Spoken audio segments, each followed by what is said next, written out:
فأنا ناصح لإخواني بالصدع بالحق تبيض وجوههم. السكوت في مسألة الحزبية يضرها، فاصدع بما تؤمر وأعرض عن المشركين. سلامي على دماج ورجالها والشيخ يحيى ودار العلم يا سعد بانيها. بسم الله الرحمن الرحيم. إن الحمد لله نحمده ونستعينه ونستغفره ونعوذ بالله من شرور أنفسنا ومن سيئات أعمالنا. من يهده الله فلا مضل له ومن يضلل فلا هادي له. أشهد أن لا إله إلا الله وحده لا شريك له وأشهد أن محمدا عبده ورسوله عليه الصلاة والسلام تسليما كثيرا مزيدا. أما بعد إخواني الكرام وأخواتي الكريمات أكرمكم الله. Kita akan kembali mengkaji kajian kitab Al-Mubadi' al-Akhirah fi Tauhid wal Fiqh wal Aqidah. Prinsip-prinsip dasar yang bermanfaat dalam pengesahan Allah, pemahaman ibadah serta ideologi, sebuah tulisan yang dikarang oleh Syekh Yahya Ibn Al-Hajuri.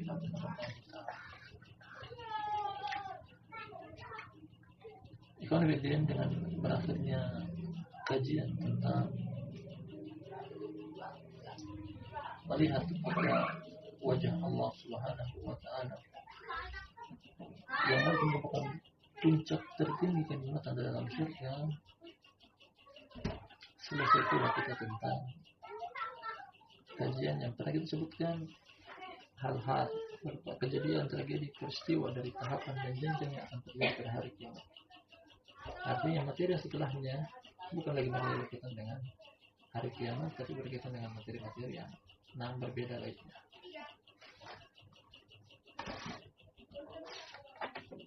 Jadi hal-hal yang berkaitan dengan rukun iman, terkhususnya rukun iman yang kelima, beriman tentang hari kiamat. Beberapa poin terakhir sekitar 10 kurang lebih, mulai dari balasan orang mukmin dan balasan orang kafir di hari kiamat, disusul dengan posisi surga dan posisi neraka. Di mana? Apakah boleh mempersisikan seorang itu menjadi penduduk surga atau penduduk neraka? Kemudian tentang jumlah alam, disusul lagi dengan jenjang pertama hari kiamat, yakni alam kuburan. Di alam kuburan kita meyakini tentang ada siksa kuburan serta nikmat kuburan, serta ada yang namanya fitnah, berbagai pertanyaan dari malaikat. Disusul lagi berkaitan dengan hari kebangkitan, penghitungan amalan, berkumpulnya umat manusia di satu titik, yakni di padang mahsyar. Kemudian yang terakhir yang kita ambil, yang telah kita selesaikan pada 2 pertemuan terakhir, orang-orang mukmin bisa melihat kepada Rabb mereka di kehidupan akhirat. Yang pertama di padang mahsyar, kemudian di dalam surga yang merupakan puncak tertinggi kenikmatan di dalam surga. Kita akan ambil materi yang berikutnya pada pertemuan kita hari ini. Langsung saja kita mulai. Kata sang penulis Yahya bin Ali Al-Hajuri hafizahullah ta'ala, As-Sabi'u wa Thalathun, poin yang ke-37. Namun pada setakan yang lainnya poin yang ke-38. Namun isinya sama.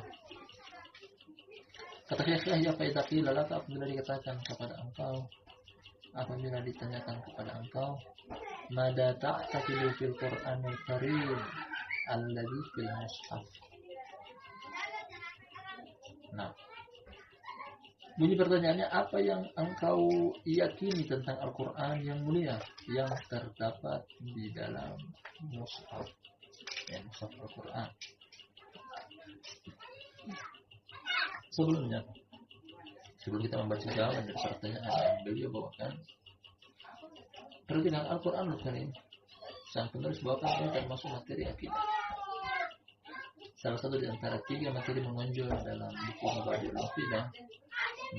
Mungkin tentang isi kandungan Al-Quran Al-Karim bagian dari materi akidah. Artinya, ketika hal ini diselisihi, bisa jadi orang tersebut kafir. Nanti dalam kita terangkan kelompok-kelompok yang sesat dalam meyakini tentang Al-Quran Al-Karim, dikafirkan oleh ulama sunnah. Sebagian lagi mereka dikategorikan ahlul bid'ah karena keliru dan menyelisihi akidah tentang Al-Quranul Karim ini. Nah, kita ulangi ini pertanyaannya. Apa yang kau yakini tentang Al-Quranul Karim yang terdapat di dalam mushaf Al-Quranul Karim? Faqul, maka katakanlah, a'taqidu annahu kalamullahi azza wa jalla ghairu makhluqin, atau laisa bi makhluqin. Katakanlah, aku meyakini bahwasanya Al-Quran yang di dalam mushaf adalah perkataan Allah azza wa jalla dan bukan makhluk. Artinya Al-Quran adalah ucapan Allah, perkataan Allah, tidak terpisah dari Allah. Kalau begitu bukan ciptaan Allah. Kalau begitu dia bagian daripada Allah Subhanahu wa taala. Al-Quran adalah perkataan Allah. Al-Quran adalah ucapan Allah. Artinya ketika seseorang meyakini bahwasanya Al-Quran bukan perkataan Allah tapi makhluk yang Allah ciptakan, berarti ini keyakinan dan akidah yang keliru dan salah. Keyakinan dan akidah keliru yang salah. Nah, sebenarnya apa maksud dan tujuan dari materi ini diangkat di antara akidah, bagian daripada akidah? Yang pertama yang menggembar-gemborkan pemahaman ini, akidah ini, ideologi ini berasal dari kelompok namanya Jahmiyah yang disusul dengan anak cabang dari Jahmiyah, kelompok namanya Mu'tazilah. Nah, disusul setelah itu lagi dengan pemahaman dari Asy'ariyah, kelompok-kelompok aliran kebid'ahan. Apa maksud dan tujuan mereka? Pertama-tama, kita butuh konsentrasi, kita butuh fokus pada materi agar tidak gagal paham apa yang beliau inginkan dari materi. Nah, pertama-tama bahwasanya dibangun di atas dasar Allah Subhanahu wa taala tidak bisa berbicara. Allah Subhanahu wa taala tidak bisa berbicara. Allah tidak memiliki sifat berbicara. Nanti akan datang beberapa dalil menunjukkan bahwasanya Allah berbicara. Tapi ahlul bid'ah yang kita isyaratkan tadi bermula dari kelompok namanya Jahmiyah, disusul dengan anak cabang dari Jahmiyah namanya Mu'tazilah, disusul lagi dengan anak cabang berikutnya namanya Asy'ariyah. Keseluruhannya menganggap bahwasanya Allah tidak memiliki sifat berbicara. Allah tidak memiliki sifat berbicara. Dibangun di atas dasar apa? Perhatikan, karena mereka menyerupakan Allah dengan makhluk. Makanya di sini mereka banyak sesat. Banyak sifat Allah yang pasti mereka nafikan, mereka tiadakan dari Allah karena mereka menyerupakan dengan makhluk. Contohnya mereka mengatakan bahwasanya ketika Allah Subhanahu wa taala disifati dengan berbicara, berarti Allah butuh alat berbicara, alat komunikasi. Yang mereka tergambarkan alat komunikasi di makhluk manusia atau yang selainnya yang bersifat berbicara adalah mulut. Akhirnya mereka membayangkan maksudnya Allah juga punya mulut. Ketika kita menetapkan Allah bisa berbicara, berarti Allah punya mulut. Sedangkan mulut yang ada pada manusia, namun mereka tergambarkan bahwasanya mulut manusia ketika makan ada sisa makanan. Nah, dalam waktu yang lama tidak sikat gigi, mohon maaf, bisa mengeluarkan bau-bau tak sedap. Nah, kemudian dari alat berbicara juga mungkin ada mulut, gigi kalau lubang, dan seterusnya di antara kekurangan yang ada pada alat komunikasi yang ada pada manusia. Mulai dari bau tak sedap, sisa makanan, dan seterusnya. Akhirnya mereka mengatakan Allah Subhanahu wa taala tidak memiliki itu semua. Allah tidak memiliki mulut, Allah tidak memiliki alat komunikasi, Allah tidak memiliki sesuatu yang bisa dipakai untuk berbicara. Akhirnya mereka menafikan Allah tidak berbicara. Karena yang seperti dalam pikiran mereka, zat yang bisa berbicara pasti memiliki alat komunikasi berbicara, dan ini sudah salah dari dasarnya, asasnya sudah salah. Asasnya sudah salah. Mereka tidak mengetahui bahwasanya ada makhluk-makhluk ciptaan Allah yang bisa berbicara tanpa ada alat berbicara, tanpa ada alat komunikasi.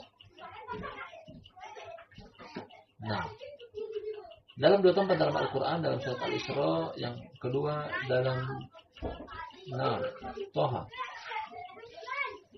Kata Allah Subhanahu wa taala, "Wa in min syai'in illa yusabbihu bihamdihi walakin la tafqahuna tasbihahu." Kata Allah Subhanahu wa taala,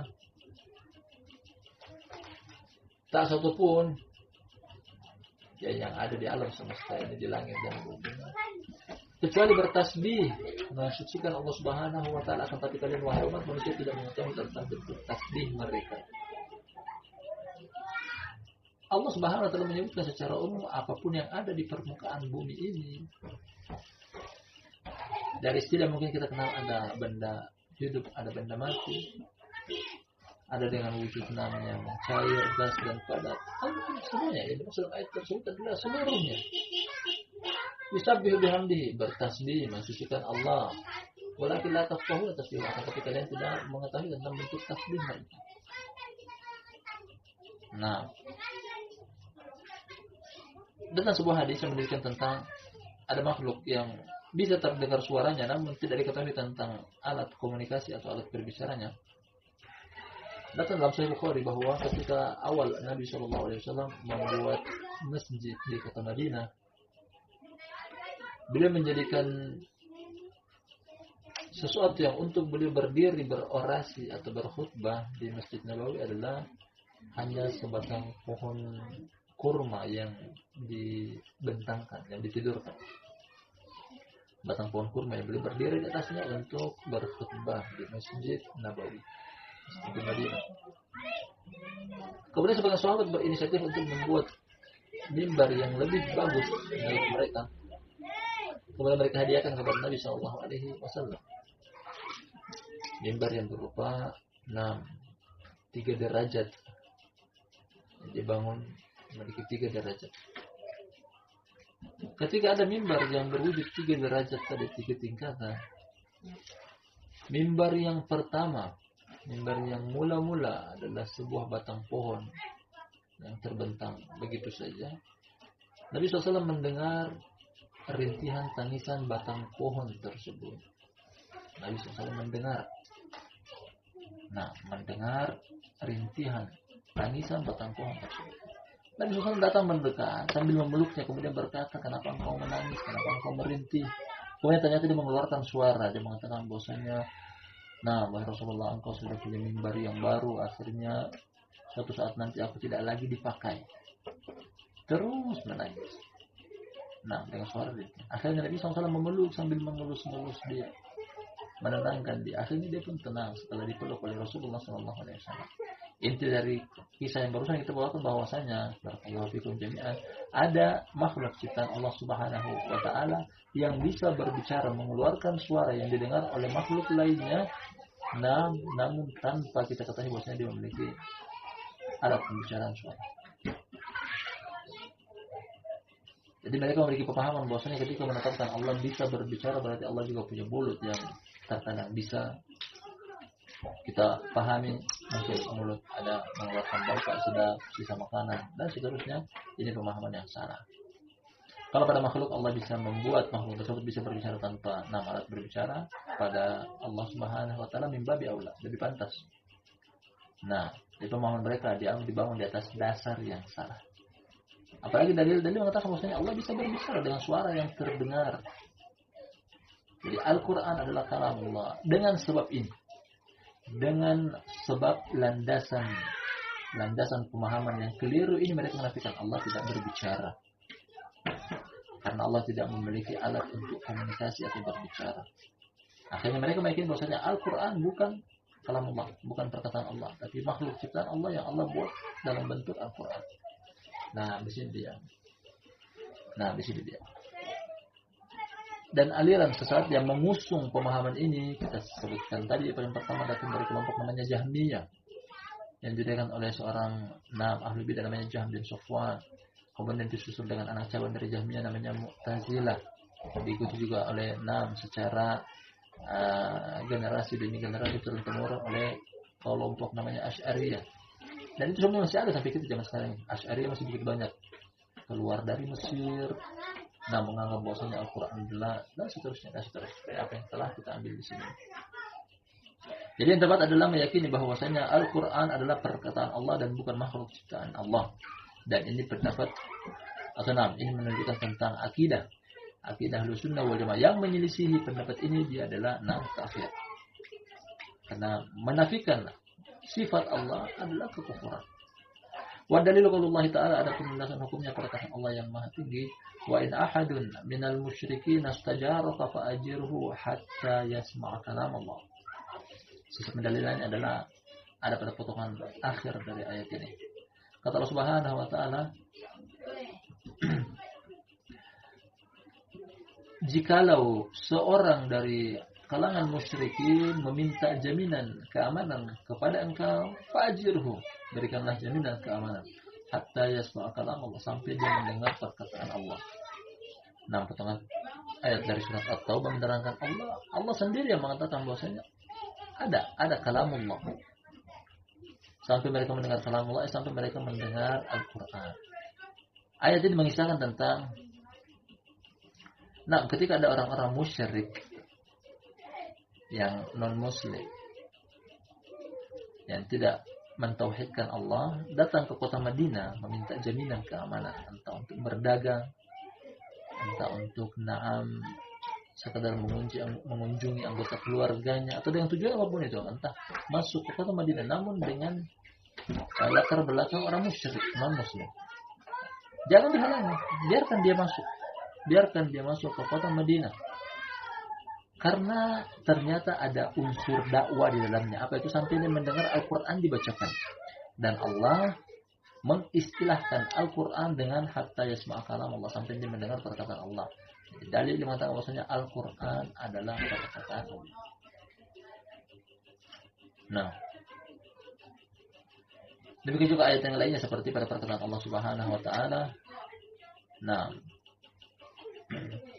Qul law kana al-bahru midadan li kalimati rabbi lanafidal bahru qabla an tanfada kalimatu rabbi walau ji'na limithlihi madada.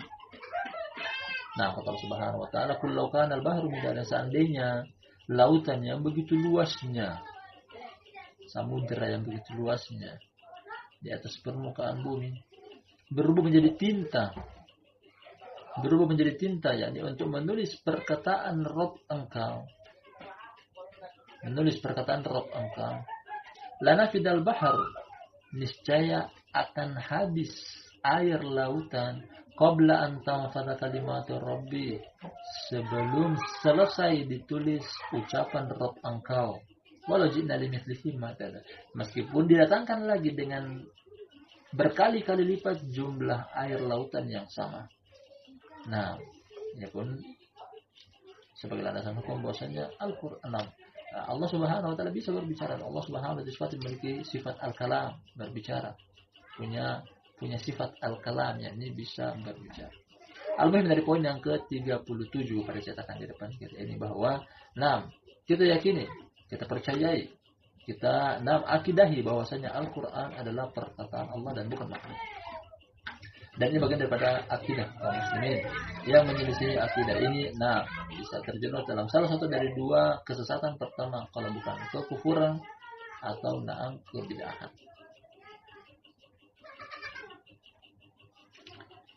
Kita akan lanjut pada poin yang setelahnya. Masih berkaitan dengan Al-Quran juga. Dua poin terakhir ini berkaitan dengan Al-Quran. Baik. Kata Syekh Yahya Ibn Ali Al-Hajuri hafizahullah ta'ala, as-saminu wa thalathun, poin yang ke-38. Poin yang ke-38. Fa idza qila laka, apabila dikatakan kepada engkau, halil Qur'anu arabiyyun am a'jami. Halil Qur'anu arabiyyun am a'jami. Apabila dikatakan kepada engkau Al-Qur'an, apakah dia berbahasa Arab atau berbahasa Ajam? Ini juga terdengar mungkin materi yang barusan terdengar di telinga sebagian kita. Dengan tujuan apa? Untuk mempelajari bahwasanya Al-Quran itu berbahasa Arab atau berbahasa Ajam. Sebelum kita baca jawaban dari sang penulis tentang pertanyaan Al-Quran berbahasa Arab atau berbahasa Ajam, landasan utama dari kajian ini adalah Allah Subhanahu wa taala mengatakan dalam Al-Qur'an, "Wa laqad yassarnal Qur'ana lidzikri fahal min mudzakir." Sungguh kami telah mudahkan Al-Qur'an untuk dipelajari. Fahal min mudzakir, adakah yang mau mengambil pelajaran? Artinya, Al-Quranul Karim Allah Subhanahu wa taala turunkan dari sisinya melalui perantara malaikat Jibril kepada Nabi sallallahu alaihi wasallam yang ditugaskan untuk menyampaikan Al-Quran, isi kandungan Al-Quran, pelajaran dalam Al-Quran kepada umat manusia. Tujuannya untuk adalah mengajarkan kepada umat manusia isi kandungan Al-Quran. Al-Quran diturunkan untuk dipelajari. Nah, mungkin kalau Al-Quran diturunkan dengan selain bahasa Arab belum tentu bisa dipelajari. Menunjukkan kepada kita bahwasanya bahasa yang paling mudah untuk dipelajari adalah bahasa Al-Quran, yakni bahasa Arab. Bahasa yang paling mudah untuk dipelajari adalah bahasa Arab. Di antara sekian banyak bahasa yang ada di permukaan bumi ini. Nah, yang belajar bahasa yang lainnya sangat susah. Jadi bahasa Arab, bahasa Al-Quran adalah bahasa yang paling mudah. Nah, artinya kalau Allah Subhanahu wa taala menjamin bahwasanya Al-Quran mudah untuk dipelajari, pelajari bahasa Arab. Merupakan bahasa yang paling mudah untuk dipelajari di permukaan bumi. Nah, itu belum tentu bisa.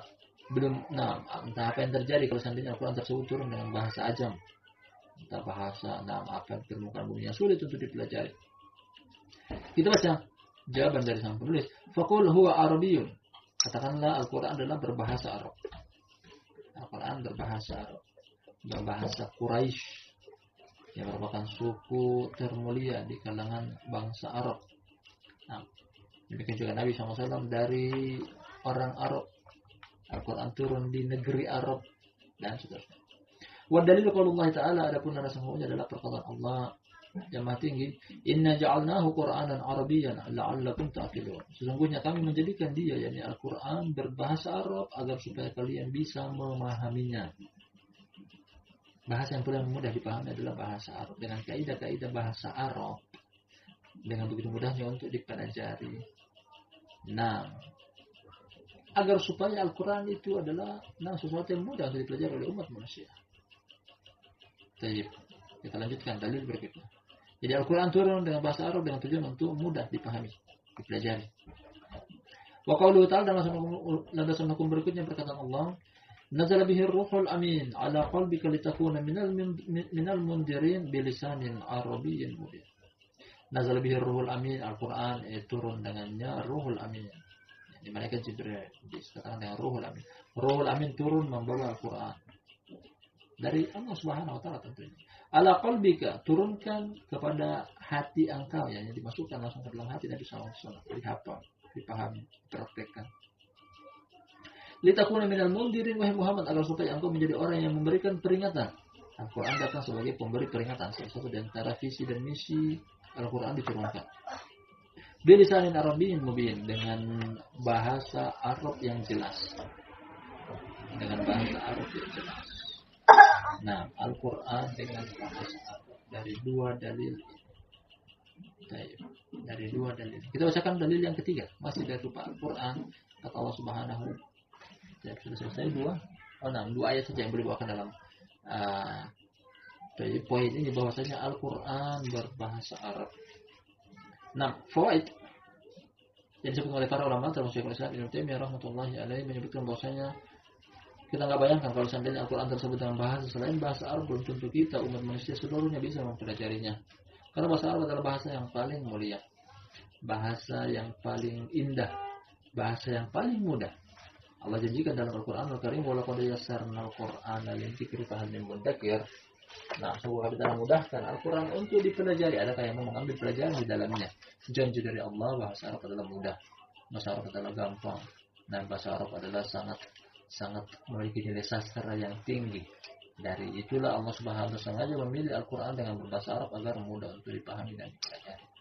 Nah, dua poin yang kita ambil pada pertemuan kita di sore hari yang berbahagia ini keseluruhannya berkaitan dengan Al-Quran.